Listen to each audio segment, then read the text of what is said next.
أعوذ بالله من الشيطان الرجيم. بسم الله الرحمن الرحيم. لقد صدق الله رسوله الرؤيا بالحق لتدخلن المسجد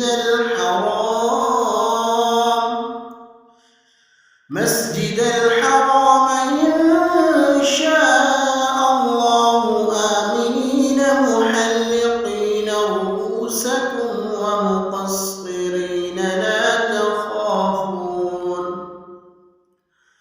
لا تخافون فعلم ما لم تعلموا فجعل من دون ذلك فتحا قريبا.